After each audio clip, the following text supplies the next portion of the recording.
So for this one, just for the presidential election in November 2008, a local newspaper conducted a poll of residents of a medium-sized city and found that 120 out of a simple random sample of 250 men intended to vote for Barack Obama, and 132 out of an SRS of 240 women intended to vote for Obama. Construct and interpret a 95% confidence interval for the difference in proportion of women and men who supported Obama in this city. So where do I start?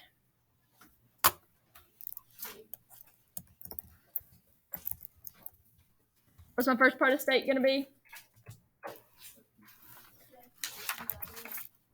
So I would choose to do something that is not a number here and do something like PW. Because here it gave the 120 and 250 first, I might choose to do men first because of that, but it really doesn't matter. So if I do PW, it would be the proportion.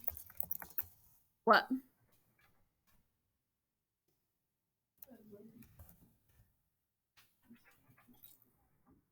A woman, what? And I always say in this or this particular if I'm talking about a specific one.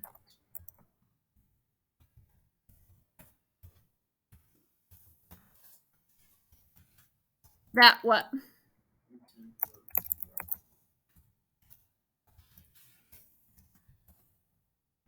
And I would probably include.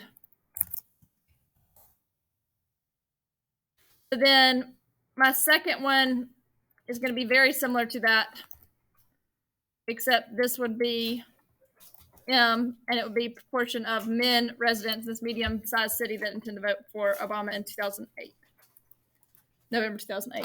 All right, and then what else for my state?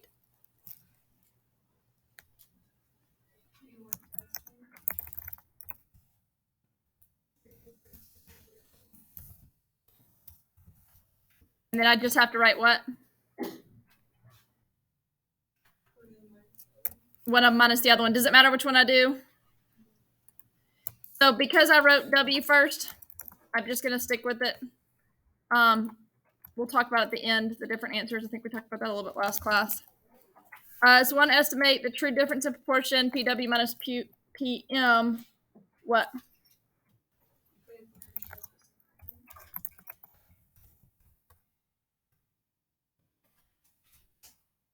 Now, one thing about this, and I don't know that anyone would have done it, I can't refer to anything as population W or population M or population 1, population 2 because I did not specifically define it there up here. I could have defined them separately. I don't know that I would have used that anywhere, but just make sure that you understand if you don't define it, you can't reference it. So then I'm going to method, and this is a what?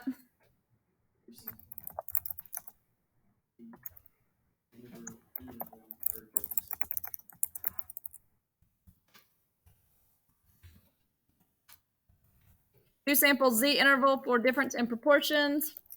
What's my first condition? Now, I have to be very explicit here. I can't just say for both. So both of them did say simple random sample though, right?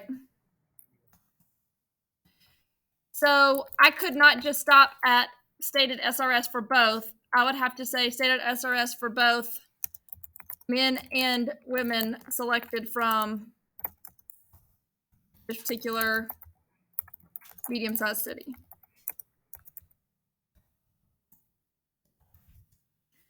So in a lot of words, I would have said stated SRS for women selected from this particular medium-sized city, and also stated SRS for men from this particular medium-sized city.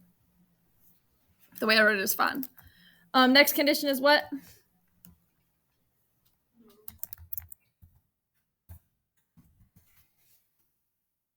So here, probably easier for me to write that. I would have, what is my first one like letters notation wise?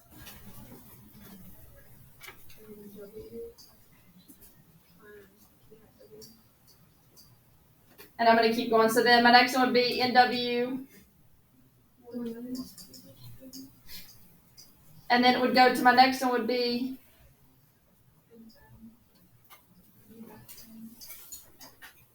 and then NM 1 minus P hat M.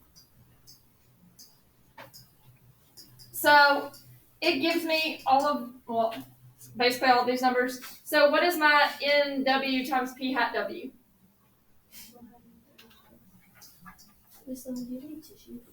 I don't think it doesn't explicitly give me number of failures, but it also gives me what? So this is my total. This is how many successes. So how do I figure out how many failures? Subtract, and how many are left? So sometimes it gives you exactly the number of failures. Sometimes you have to subtract like this. So what are my number of successes for men? And then it's out of 250. So how many are left for failures? And all of these are greater than or equal to 10.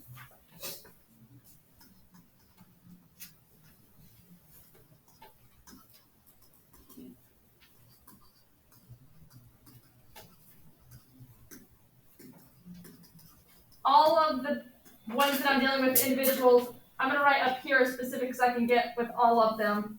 All of them are residents in this particular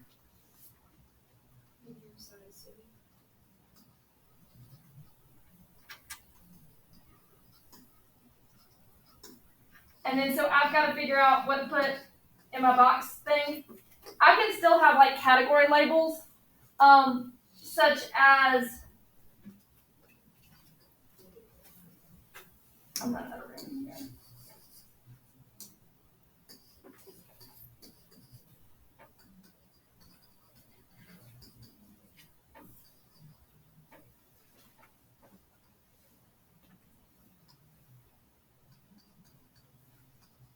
So I might do like a category label over there and then a specific yes, no. I can do that here, but it wouldn't really help me much. I'm going to stick this is like women, men. So that one, a category label doesn't really help me there, but here I could probably make it a little bit shorter if I do it that way. And then I also need what under that?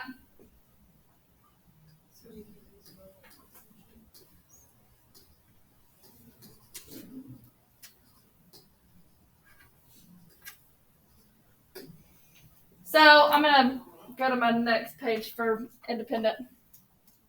Any questions with the normal part, though, about like how you write it, how you can write it in that two-way table? I didn't talk about being able to use like a category label on Friday, but I don't think that should mess you up any. So my last condition is what? Which is actually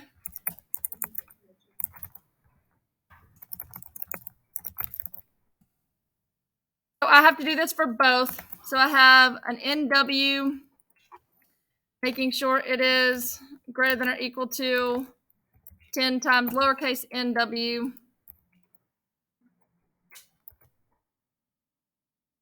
What is lowercase nw?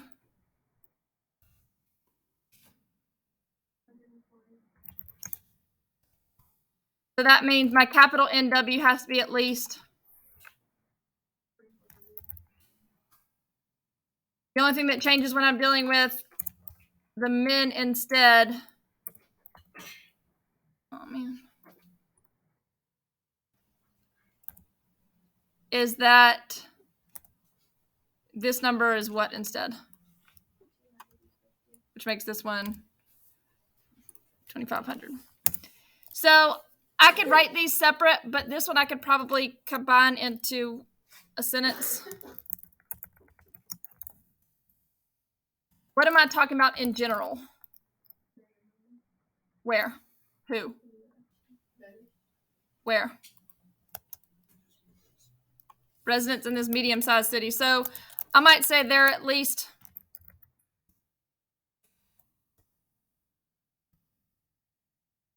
and then I can go straight to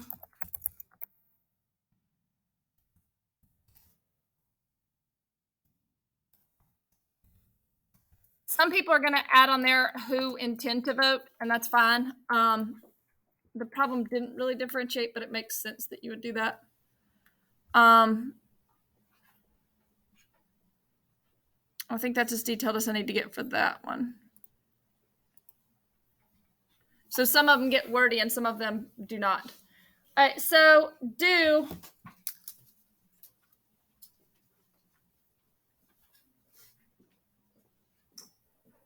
What do I need to write down?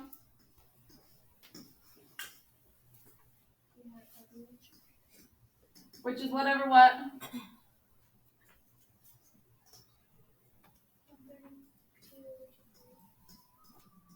And I can write that and do it in decimals, but I'll come back to it. What's P hat M?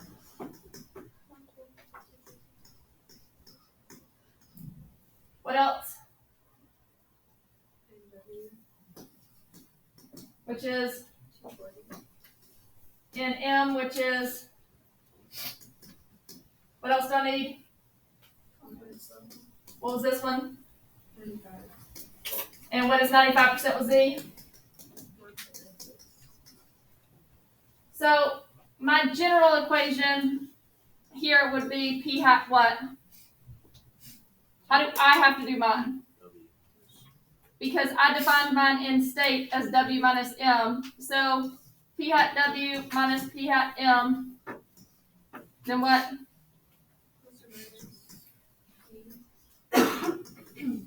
And then I go into square root of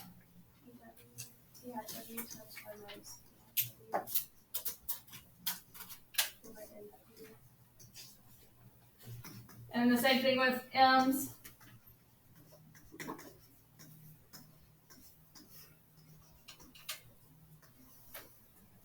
And then if these are all written out very well, I'm not making you rewrite them because everything is written out. It is clearly showing which one goes with which. And then I can go straight to my answer, but what has to be this part of it?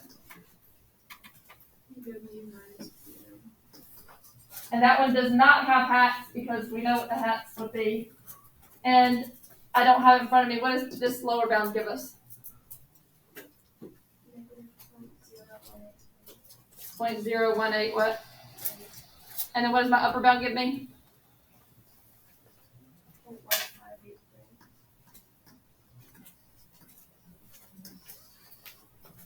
We talked about this a little bit on Friday, or at least mentioned it. But if I did it this way instead, what would my lower bound be? Up to, so it pivots it on 0, but you're still getting the same results. Questions with anything with the numbers? So then conclude should be not the shortest part of the whole thing. So I'm gonna write it with this. So conclude would be that we what?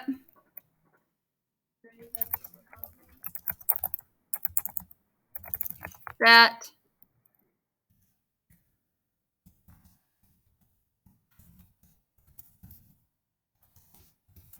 what do I need after that?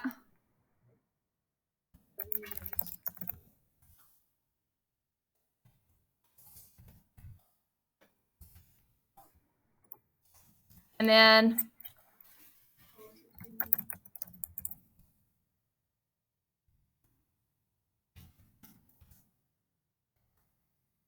or written as percents. It doesn't matter either way. Questions on the homework?